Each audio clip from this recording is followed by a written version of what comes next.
Hola, bienvenidos a mi canal. Yo soy Alberto Vargas. Estamos iniciando la semana nuevamente y bueno, ya estamos otra vez. Nos encontramos aquí iniciando la semana. Hay que trabajar. Yo estoy ya en el proceso de prepararme para el programa de radio del día de hoy. Para quienes vean este video, pues saben, por primera vez yo grabo en las mañanas todos los días antes de iniciar la jornada laboral de 7 a 10 de la mañana en la estación de radio donde laboro, que es Ritmo 96. Estoy muy feliz de que ya estemos nuevamente, encontrarnos nuevamente, pues ya el fin de semana pasado fue un poco accidentado por el tema de la lluvia. También el jueves pasado fue,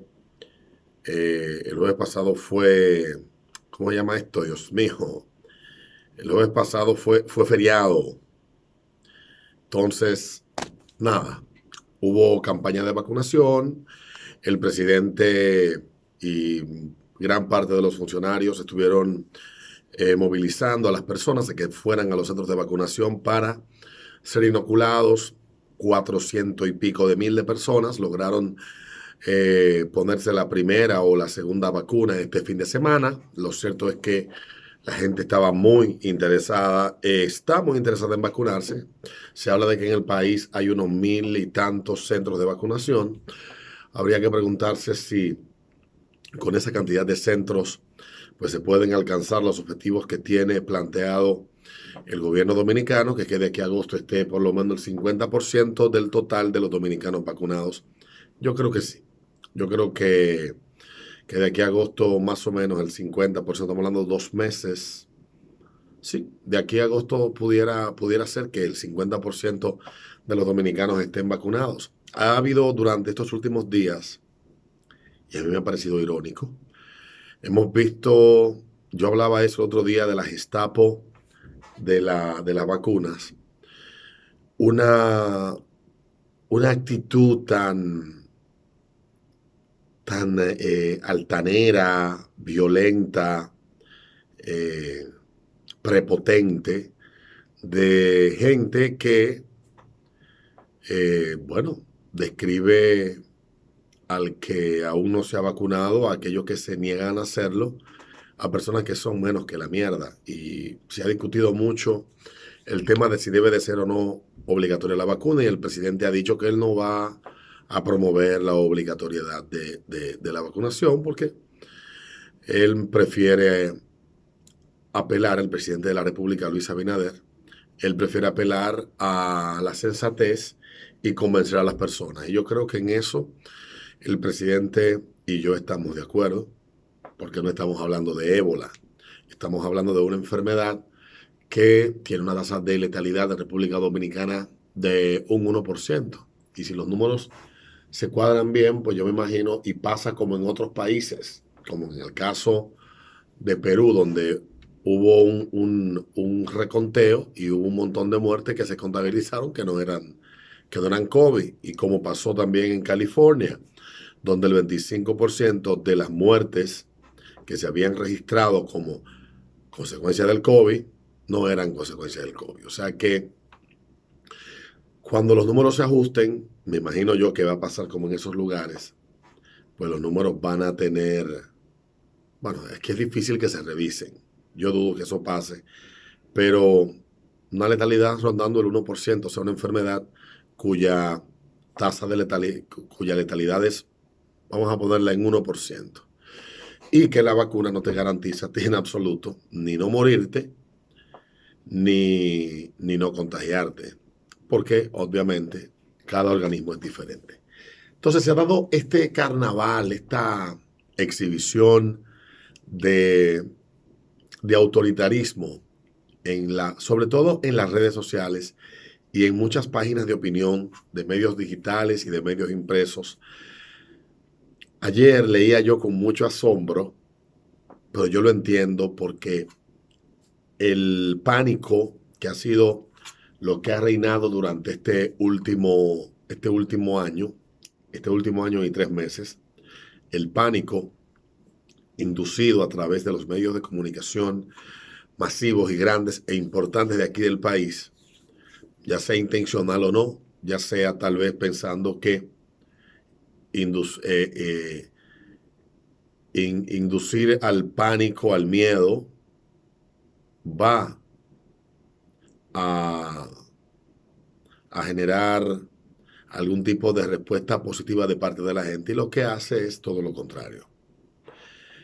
Bueno, pues ayer el, el portal de noticias SIN publicaba una nota donde decía que los dominicanos estaban conformes con el nuevo horario de toque de queda.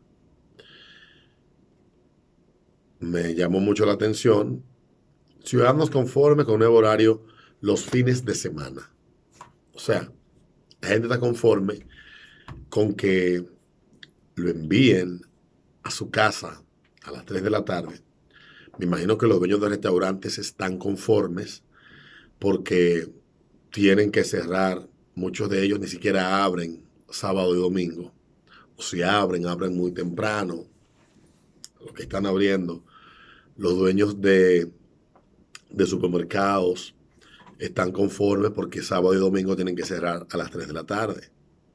Los dueños de tiendas de bebidas, los dueños de farmacias, me imagino que están felices. Todas esas personas están felices. Los choferes de carros públicos están felices porque se van más temprano para su casa. Aunque puedan trabajar hasta las 6, pero me imagino que están felices cuando pudieran trabajar hasta las 9. Yo el año pasado decía que yo me daba por vencido luego de que con este tema, el de tratar de hacer entender a la gente lo que las evidencias en diciembre, dije yo esto en noviembre del año pasado, lo que las evidencias han comprobado y que está más que comprobado y comprobado. Los encierros no evitan el contagio ni lo reducen. Ese es un espejismo que, en vista del peso que tiene en la opinión pública,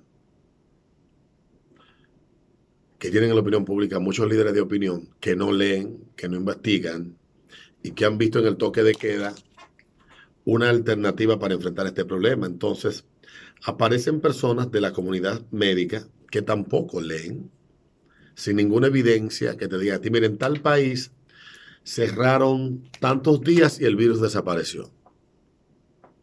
El virus no se va a ir.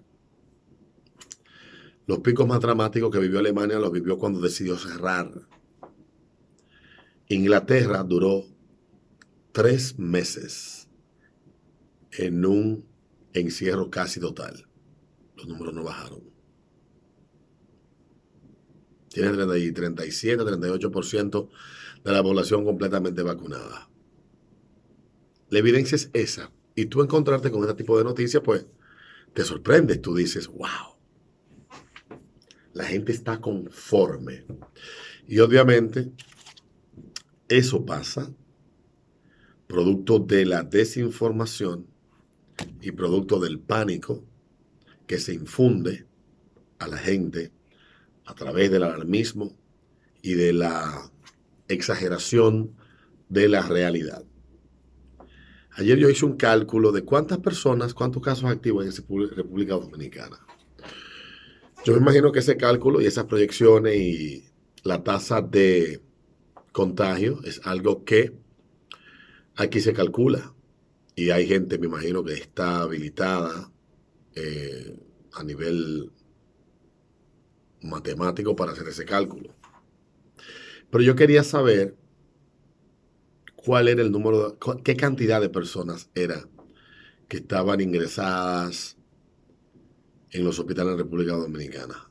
Y pareciera que es el 40, es el 30% de los casos que están activos. El 3.4. Y no reduzcamos esto a números, porque son seres humanos y los números a veces son muy fríos y es difícil, sin importar quién sea, que le toque enfrentar esto, tener que ver un familiar en esta situación y cuando llega a cuidados intensivos, tener que vivir la incertidumbre de saber si tu familiar va a sobrevivir o no. También hay una estadística que habla de cuál es la tasa de supervivencia a partir de llegar a intensivo, la tasa de supervivencia de cuando te entuban, todos esos datos se calculan aquí. Lo que pasa es que no lo hacen público. Ojalá que los medios lo hagan para que sigan infundiendo miedo e infundiendo terror a las personas. Lo cierto es que en el fin de semana la gente pues, fue masivamente a vacunarse. Se cayó entonces la narrativa de que los jóvenes no se querían vacunar y de que hay que obligar a las personas a vacunarse porque yo tengo miedo. Ya lo otro sería el disparate dicho por la ex reina de belleza y presentadora de televisión, María Cela Álvarez. Parece que es experta en el tema de libertad de expresión. Dice ella que la libertad de expresión en estado de emergencia por crisis sanitaria debería tener límites, y más si viene de gente influyente, ya que es doblemente irresponsable y esto se llama poca libertad. No, María Cela. Tú no conoces el concepto de libertad y tú lo estás confundiendo con el concepto de responsabilidad individual. Que si bien es cierto, estamos en una situación delicada, pero no, tú eres comunicadora, tú vives de la comunicación. Leer una comunicadora, apelar a que el Estado limite la libertad de expresión con esta excusa es muy irresponsable, pero yo te lo acepto a ti porque obviamente por lo que tú escribes estoy muy seguro que has leído poco o nada sobre el tema de libertad de expresión. Aquí hay mucha gente que pudiera ayudarte a instruirte un poco sobre el tema. La libertad de expresión, las libertades individuales, son temas muy complejos. La libertad de conciencia, durante mucho tiempo a las personas se le obligó a creer en algo que ellos no estaban convencidos si querían creer. Y cuando no demostraban, no convencían lo suficiente, mi estimada. Te hablo, comienzo por la libertad de conciencia. Los quemaban en la hoguera. Lo desterraban. Las familias los mataban en muchos casos. Eso pasa en muchos países de Medio Oriente. La libertad de expresión, que es otra de las libertades, es la que nos ha permitido poder avanzar. La libertad de expresión no tiene que ver solamente con tu poder ir a un medio y hablar sin miedo de que el Estado te persiga por opinar distinto a como al Estado le gustaría que se opine de un tema determinado, por la razón que el Estado entienda. La libertad de expresión es la que le ha permitido a la comunidad científica poder discutir y hablar de temas que son tabúes y encontrarle soluciones. Eso garantiza en las universidades que se puedan discutir, enseñar y llegar a nuevas conclusiones a partir de la discusión de temas que pudieran parecer espinosos y que pudieran molestarle a otros. Hablo de universidades, de los círculos intelectuales, etc. Tú no sabes de lo que estás hablando. Y eso da pena, porque tú tienes casi 30 años en los medios de comunicación. El tema de la libertad de expresión es delicado. Y en países como República Dominicana, donde las instituciones son tan vulnerables, darle al Estado más poder del que ya tiene, para poder limitar lo que un individuo diga o no, me parezca a mí molestoso o no. ¿Hasta dónde debe de llegar la libertad de expresión? Dicen algunos que la libertad de expresión no tiene límites. Que el límite es cuando tú llamas a la violencia hacia una persona. Cuando tú dices a fulano de tal hay que hacerle tal cosa. Ya ahí comienza a limitarse el derecho que tú tienes a expresar algo porque estás llamando a la violencia hacia un tercero y eso pudiera afectar una libertad de este individuo que es el derecho a la vida. Derecho de este individuo que es el derecho a la vida, a la integridad física. Ese tema es difícil de discutir. Obviamente, no voy a poner en duda tu capacidad de discernimiento, pero sé que como tú eres parte del escuadrón del pánico, de los que se sientan frente a una cámara a exagerar situaciones, a hacer afirmaciones eh, apocalípticas de lo que va a pasar con este virus. Yo lo entiendo porque es parte del libreto y es parte de la agenda. Pero la libertad de expresión, que es un tema maravilloso entenderlo, un tema maravilloso discutirlo, hablar de esto, no se puede hablar con cualquiera. Y discutirlo contigo, yo creo que sería, leyendo lo que tú escribiste, sembrar en el desierto. No, yo no estoy de acuerdo con lo que el pastor Ezequiel Molina publicó en absoluto. Pero yo no quiero que el Estado vaya con la excusa de que estamos en estado de emergencia, porque él dijo que él no confía en la vacuna y de y lo que sea que él diga, a torcerle el cocote a ese señor. No, mi amor. Lee un poco más sobre el tema y tú verás el error que cometiste. Nos vemos en un próximo video.